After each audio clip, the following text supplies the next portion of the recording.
NEET 2025 ആസ്പിറൻസിനോടാണ് NEET പരീക്ഷയ്ക്ക് കറക്കി കുത്താമോ ഇല്ലയോ? വളരെ പ്രധാനപ്പെട്ട ഒരു ചോദ്യമാണ് അല്ലേ?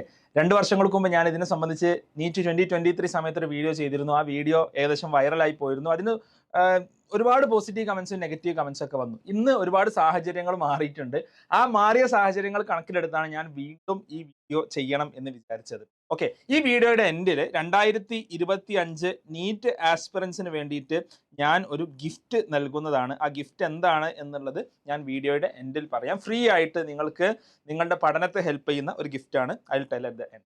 ഓക്കെ, അപ്പോൾ നമ്മുടെ ചോദ്യത്തിലോട്ട് വരാം. ഈ നീറ്റ് പരീക്ഷയ്ക്ക് നമുക്ക് കറക്കി കുത്താൻ പറ്റുമോ ഇല്ലയോ എന്നുള്ളതാണ്.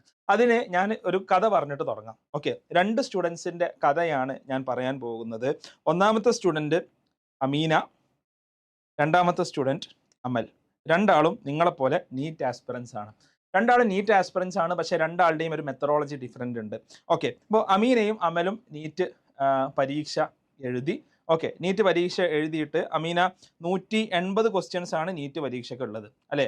അതിൽ ശരി ഉത്തരത്തിന് +4ഉം തെറ്റുത്തരത്തിന് -1ഉം ഒന്നും എഴുതിയില്ലെങ്കിൽ 0 മാർക്കുമാണ് ലഭിക്കുക. അപ്പോൾ ഒരു ഉത്തരം നമ്മൾ തെറ്റിച്ചാൽ ആക്ച്വലി 4 മാർക്കല്ല പോകുന്നത്, ആക്ച്വലി 5 മാർക്ക് നമുക്ക് ടോട്ടലിൽ നിന്ന് നമുക്ക് മിസ്സായി പോകുന്നുണ്ട്. ഓക്കെ, അപ്പോൾ അമീനയുടെ അപ്രോച്ച് എന്നുള്ളത് അമീന 180-ൽ 165 ക്വസ്റ്റ്യൻസ് അവൾക്ക് ഡെഡ് ഷുവർ ആയിരുന്നു. കംപ്ലീറ്റ്ലി എന്ത് ചെയ്തു? ഈ 165 ക്വസ്റ്റ്യൻസ് എഴുതി. ഓക്കെ, എന്നിട്ട് ബാക്കി 15 ക്വസ്റ്റ്യൻസ് ഉണ്ടായിരുന്നു. ഈ 15 ക്വസ്റ്റ്യൻസ് ഒന്നും ചെയ്തില്ല. Okay, right. അമൽ 180-ൽ ഒരു 165 ക്വസ്റ്റ്യൻസ് തന്നെയാണ് അമലും എഴുതിയത്. പിന്നെ 15 ക്വസ്റ്റ്യൻസ് ഉണ്ടല്ലോ, ഈ 15 ക്വസ്റ്റ്യൻസിൽ ഒരു കുറച്ചൊക്കെ ഷുവർ ആയിട്ടുള്ള കുറച്ച് കാര്യങ്ങളുണ്ട്. പ്രോബ്ലി ഇപ്പോൾ 2 ഓപ്ഷൻ എലിമിനേറ്റ് ചെയ്യുന്ന അല്ലെങ്കിൽ ഒരു ഓപ്ഷൻ എലിമിനേറ്റ് ചെയ്യുന്ന രീതിയിലുള്ള ക്വസ്റ്റ്യൻസ് ഉണ്ടാവും. അതല്ലാത്ത ക്വസ്റ്റ്യൻസ് ഉണ്ടാവും. ഈ 15 എണ്ണവും അമൽ എഴുതി. ഇവിടെ 15ഉം അമീന എഴുതിയില്ല. ഓക്കെ, രണ്ടാൾക്കും കിട്ടാവുന്ന മാർക്ക് എത്രയാണ് എന്ന് നമുക്ക് നോക്കാം.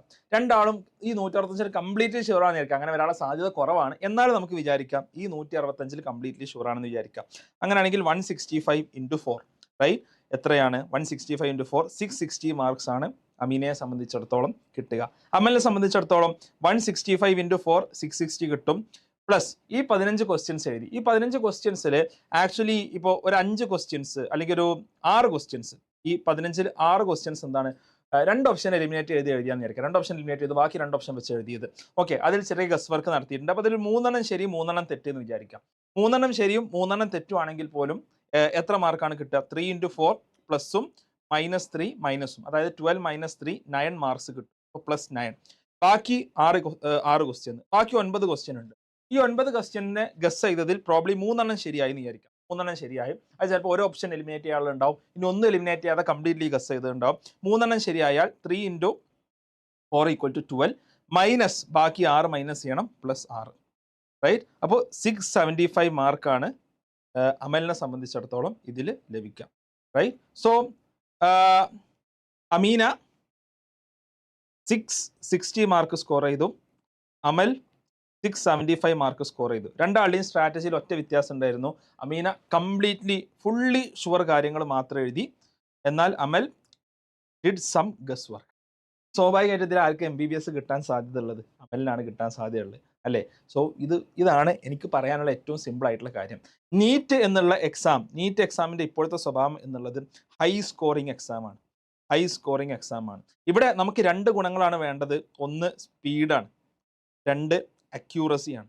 ഇത് രണ്ടും നമ്മളെ സംബന്ധിച്ചിടത്തോളം വളരെ പ്രധാനപ്പെട്ടതാണ്. ഇതിലോട്ട് എങ്ങനെ എത്താം എന്നുള്ളത് ഞാൻ ഈ വീഡിയോയുടെ ലാസ്റ്റിൽ പറയാം. ഈ 2 കാര്യങ്ങൾ ഒരുമിച്ച് വന്നാലാണ് നമുക്ക് നീറ്റ് അൾട്ടിമേറ്റ്ലി നമുക്ക് പെർഫോം ചെയ്യാൻ സാധിക്കുക. നമ്മൾ വളരെ അക്യൂറേറ്റ് ആയിട്ട് നമ്മൾ 180-ൽ 140 അക്യൂറേറ്റ് ആയിട്ട് എഴുതി. നമുക്ക് എത്ര മാർക്കേ കിട്ടുള്ളൂ? 560 മാർക്കേ കിട്ടുള്ളൂ.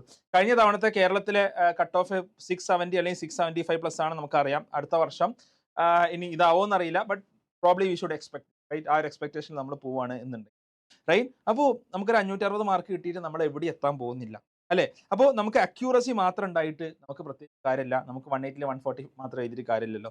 ഇനി 180-ൽ 180 എഴുതി, പക്ഷേ അതിൽ ഒരു 30 തെറ്റിപ്പോയി. 150 ശരിയും 30 തെറ്റുവാണെന്ന് വിചാരിക്കുക. അങ്ങനെയാണെങ്കിൽ നമുക്ക് എത്ര മാർക്കാണ് കിട്ടുക? 570 മാർക്സാണ് കിട്ടുക അല്ലേ? 570 മാർക്സാണ് കിട്ടുക. അതുകൊണ്ടും കാര്യമില്ല. ഈ 2 കാര്യങ്ങളുടെ ഡെഡ്ലി കോമ്പിനേഷൻ ഉണ്ടെങ്കിലാണ് നമുക്ക് നീറ്റ് പരീക്ഷയ്ക്ക് നമുക്ക് സ്കോർ എക്സ്പെക്ട് ചെയ്യാൻ പറ്റുക.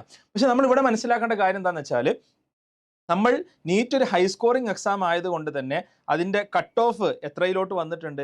ബേസിക്കലി നീറ്റ് എക്സാമിൻ്റെ കട്ട് ഓഫ് എന്നുള്ളത് 720 നമുക്കൊരു ഓൾ ഇന്ത്യ കോട്ട കിട്ടണമെന്നുണ്ടെങ്കിൽ തന്നെ അറ്റ്ലീസ്റ്റ് ഒരു 660+ വേണം. ഇത്തവണ ഇനി കട്ട് ഓഫ് കൂടുമോ കുറയുമോ? എനിക്ക് തോന്നുന്നത് കട്ട് ഓഫ് കുറച്ച് കുറയാൻ സാധ്യതയുണ്ട്. കാരണം ഈ ഒരു ഓപ്ഷണൽ ക്വസ്റ്റ്യൻസ് ഒക്കെ ഒഴിവാക്കിയതുകൊണ്ട് കുറച്ചൊക്കെ കുറയാൻ സാധ്യതയുണ്ട്. പക്ഷേ അൾട്ടിമേറ്റ്ലി നമ്മൾ മനസ്സിലാക്കേണ്ട കാര്യം, ഇനി നമുക്കൊരു 650+ കിട്ടണം എന്ന് വിചാരിക്കുക. ഈ 650+ കിട്ടണം എന്നുണ്ടെങ്കിൽ നമ്മൾ ഏറ്റവും മിനിമം ഒരു 163 ക്വസ്റ്റ്യൻസ് ഒന്നും തെറ്റാതെ നമ്മൾ എന്ത് ചെയ്യണം? ഒരു 163 ക്വസ്റ്റ്യൻസ് എഴുതണം. പക്ഷെ നമുക്ക് 650+ പോരല്ലോ, നമ്മളൊരു 690 അല്ലെങ്കിൽ 700 ഒക്കെ ആണ് എയിം ചെയ്യുന്നത്. ഒരു 700 എയിം ചെയ്യുന്ന ആള് 176 ക്വസ്റ്റ്യൻസ് എഴുതാറ് എന്താണ്? അത് വളരെ മസ്റ്റ് ആയിട്ടുള്ള ഒരു 175 ക്വസ്റ്റ്യൻസ് എഴുതൽ മസ്റ്റ് ആയിട്ടുള്ള കാര്യമാണ്. അപ്പോൾ നമ്മൾ ക്വസ്റ്റ്യൻസ് എഴുതാതിരുന്നിട്ട് കാര്യമില്ല. ഇതാണ് നീറ്റിൽ ഫണ്ടമെന്റലി നമ്മൾ മനസ്സിലാക്കേണ്ടത്. ഇത് ജെഇക്കുള്ള സ്ട്രാറ്റജി അല്ല, മറ്റ് എക്സാംസിന് ചിലപ്പോൾ വർക്ക് ആയിക്കൊള്ളുന്നില്ല. കാരണം ജെഇ ഒരു ലോ സ്കോറിംഗ് എക്സാം ആണ്, നീറ്റ് ഒരു ഹൈ സ്കോറിംഗ് എക്സാം ആണ്.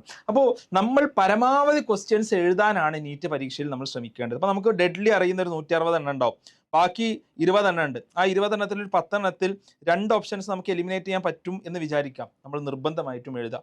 ഓക്കെ, ബാക്കി ഒരു 5 എണ്ണത്തിൽ ഒരു ഓപ്ഷൻ നമുക്ക് എലിമിനേറ്റ് ചെയ്യാൻ പറ്റും എന്ന് വിചാരിക്കാം, അത് നമ്മൾ നിർബന്ധമായിട്ടും എഴുതാം. ഓക്കെ, കാരണം there is A higher probability that നമുക്ക് ഈ 15ൽ ഒരു 10 എണ്ണെങ്കിലും ശരിയാവാനുള്ള, അല്ലെങ്കിൽ ഒരു 8 എണ്ണെങ്കിലും ശരിയായാൽ തന്നെ 8 4 32 മൈനസ് ബാക്കി 7 25 മാർക്ക് നമുക്ക് എക്സ്ട്രാ കിട്ടും. ഈ 25 മാർക്ക് ഇന്നത്തെ കാലത്ത് MBBSനെ സംബന്ധിച്ചിടത്തോളം വളരെ വാലിഡ് ആണ്, അല്ലെങ്കിൽ വളരെ എന്താ പറയുക, നമുക്ക് ഹൈലി ബെനിഫിഷ്യൽ ആണ് എന്നുള്ളത് നമ്മൾ മനസ്സിലാക്കുക. 25 മാർക്ക് മിസ് ഔട്ട് ആക്കുന്നതിൽ പ്രത്യേകിച്ച് അർത്ഥമൊന്നുമില്ല.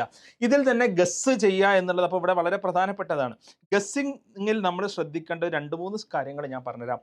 ഒന്നാമത്തെ കാര്യം എന്നുള്ളത് ഓപ്ഷൻ എലിമിനേഷൻ ആണ്. പരമാവധി ഓപ്ഷൻസ് എലിമിനേറ്റ് ചെയ്യാൻ വേണ്ടി നമ്മൾ എന്ത് ചെയ്യണം? നമ്മൾ നോക്കണം. ഓപ്ഷൻസ് നമുക്ക് ഒരു ഓപ്ഷനെങ്കിലും എലിമിനേറ്റ് ചെയ്ത് കഴിഞ്ഞാൽ, എൻ്റെ സ്ട്രാറ്റജി എന്താണെന്ന് വെച്ചാൽ, if you can at least eliminate 1 option, നിർബന്ധമായിട്ടും മസ്റ്റ് ട്രൈ ആയിട്ട് നമ്മൾ ആ ക്വസ്റ്റ്യൻ എഴുതണം, നമ്മൾ ആ ക്വസ്റ്റ്യൻ അറ്റംപ്റ്റ് ചെയ്യണം. ഒരു ഓപ്ഷനെങ്കിലും നമുക്ക് എലിമിനേറ്റ് ചെയ്യാൻ പറ്റിക്കഴിഞ്ഞാൽ നമ്മൾ നിർബന്ധമായിട്ടും നമ്മൾ ആ ക്വസ്റ്റ്യൻ അറ്റംപ്റ്റ് ചെയ്യണം. അപ്പോൾ 2 ഓപ്ഷനോ ഒരു ഓപ്ഷനോ എലിമിനേറ്റ് ചെയ്താൽ നിർബന്ധമായിട്ടും നമ്മൾ അവിടെ ഒരു ഗസ് എടുക്കുക.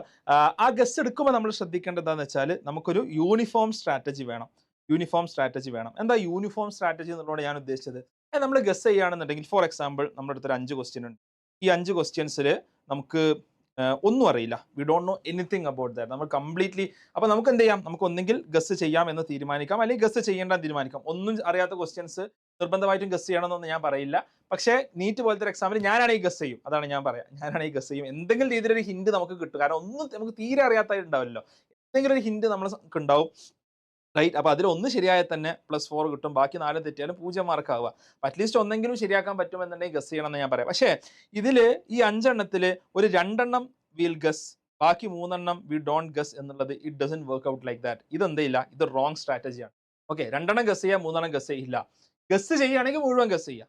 ഐ മീൻ, നമുക്ക് എന്തെങ്കിലും ചാൻസ് നമുക്ക് ഗസ് ചെയ്തിട്ടുണ്ടെന്നുണ്ടെങ്കിൽ അത് മുഴുവൻ ക്വസ്റ്റ്യന് നമ്മൾ യൂണിഫോം സ്ട്രാറ്റജി അപ്ലൈ ചെയ്യുക. അതേപോലെ തന്നെ നമുക്കൊരു 5 ക്വസ്റ്റ്യൻ ഉണ്ട്, അതിൽ എല്ലാത്തിലും നമുക്ക് 1 ഓപ്ഷൻ എലിമിനേറ്റ് ചെയ്യാം.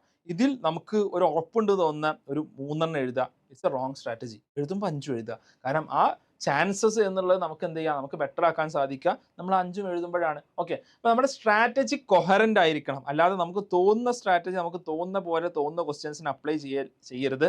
ഈ ഒരു സ്ട്രാറ്റജി കൊഹറൻ്റ് ആയിരിക്കണം.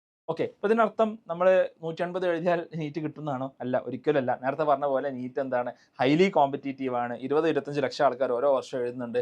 അതിൽ നമുക്ക് സ്പീഡും അക്യൂറസിയും വളരെ പ്രധാനപ്പെട്ട കാര്യങ്ങളാണ്. അപ്പോൾ ഈ സ്പീഡിലോട്ടും അക്യൂറസിയിലോട്ടും എത്താൻ വേണ്ടിയിട്ടുള്ള 2 കാര്യങ്ങൾ ഞാൻ പറയാം. ഒന്ന് ഞാൻ പറഞ്ഞ ഗിഫ്റ്റ് ആണ്. ഗിഫ്റ്റ് എന്നുള്ളത് ഞാൻ ഒരു exam mastery, NEET exam mastery workshop ഞാൻ കണ്ടക്ട് ചെയ്യുന്നുണ്ട്. ഇനി ജോയിൻ ചെയ്യാനുള്ള ലിങ്ക് ഞാൻ താഴെ നൽകാം. അപ്പോൾ നമ്മൾ നീറ്റ് എക്സാമിന് നമ്മൾ എടുക്കുന്ന സ്ട്രാറ്റജീസിൽ വളരെ റോങ് ആയിട്ടുള്ള ഒരുപാട് എണ്ണം ഉണ്ട്. ഒന്ന് ഞാൻ പറഞ്ഞുതരാം, റീഡ് NCERT 20 ടൈംസ്. നമ്മൾ ടീച്ചേഴ്സൊക്കെ പറയുന്നതാണ്, ബുൾഷിറ്റ്. ഓക്കെ, വളരെ എന്താ പറയുക, ഒരു നിലക്കും നമുക്ക് ഹെൽപ്പ് ചെയ്യാത്ത സ്ട്രാറ്റജിയാണ് ഈ റീഡ് NCERT 20 ടൈംസ്. നമ്മളെ ഒരു ഇൻഎഫിഷ്യൻ സ്റ്റുഡൻ്റ് ആക്കുന്ന സ്ട്രാറ്റജിയാണ്. പകരം നമ്മൾ എന്താ ചെയ്യേണ്ടത്? ഇതിലെന്താ കാരണം? ഞാൻ നിങ്ങളെ ആക്ച്വൽ എക്സ്പീരിയൻസ് വെച്ച് ഞാൻ പഠിപ്പിച്ചു തരാം. അപ്പോൾ you can join my workshop which will be conducted എന്താ പറയുക ഇൻ കമ്മിങ് ഡേയ്സ്. ഓക്കെ, രണ്ടാമത്തെ കാര്യം, നിങ്ങളുടെ സിബ്ലിങ്സോ മറ്റോ ഒക്കെ ഉണ്ടെന്നുണ്ടെങ്കിൽ, right, class 6 to 10 X&Y learning ഒരു നീറ്റ് അല്ലെങ്കിൽ JEE അല്ലാത്ത അത്തരം കോമ്പറ്റേറ്റീവ് എക്സാമിന് വേണ്ടിയിട്ട് ഒരു ഫൗണ്ടേഷൻ പ്രോഗ്രാം എടുക്കുന്നുണ്ട്. ഓക്കെ, ആ ഫൗണ്ടേഷൻ പ്രോഗ്രാമിൽ അവരെ, ഇപ്പം നിങ്ങൾക്ക് അറിയാം, റൈറ്റ്, എത്രത്തോളം ടഫാണ് ഈ കാര്യങ്ങൾ എന്നുള്ളതൊക്കെ. അപ്പോൾ നേരത്തെ ഇത്തരം ടാലൻ്റ് ഉള്ള കുട്ടികളെ പ്രിപ്പയർ ചെയ്യിക്കുന്ന ഫൗണ്ടേഷൻ പ്രോഗ്രാമാണ് XNY ഒരുക്കുന്നത്. അപ്പോൾ XNY ഫൗണ്ടേഷൻ പ്രോഗ്രാമിലോട്ടുള്ള നിങ്ങൾക്ക് എൻക്വയറി ചെയ്യാനുള്ള ഫോം ഞാൻ താഴെ നൽകുന്നുണ്ട്, അത് നിങ്ങൾക്ക് ഫിൽ ഔട്ട് ചെയ്യാം. ഓക്കെ, സോ ഈ സ്ട്രാറ്റജി നിങ്ങൾക്ക് ഹെൽപ്ഫുൾ ആയോ, ബെനിഫിഷ്യൽ ആയോ, what do you think about this എന്നുള്ളത് നിങ്ങൾ താഴെ കമൻറ്റ് ചെയ്യുക. Of course there will be a lot of positives and negatives. അത് ഞാൻ എന്ത് ചെയ്യാം, ഞാൻ താഴെ അഡ്രസ്സ് ചെയ്യാൻ ശ്രമിക്കാം. ഓക്കെ, സോ ഈ സ്ട്രാറ്റജി ഇത് നീറ്റിന് മാത്രമുള്ള സ്ട്രാറ്റജിയാണ്, നീറ്റിൻ്റെ കറണ്ട് സ്ട്രക്ചർ വെച്ചിട്ടുള്ള സ്ട്രാറ്റജിയാണ്. ഇതിനെ നിങ്ങൾ എന്ത് ചെയ്യരുത്, ഇത് നിങ്ങൾ ജയിക്കോ മറ്റ് എക്സാമിനൊന്നും അപ്ലൈ ചെയ്യാൻ പോകരുത്, പണി കിട്ടും. ഓക്കെ, നമുക്ക് മറ്റു വീഡിയോ കാണാം. ഈ ചാനൽ നിങ്ങൾക്ക് ഇഷ്ടപ്പെട്ടെങ്കിൽ സബ്സ്ക്രൈബ് ചെയ്യാൻ മറക്കണ്ട. ബൈ.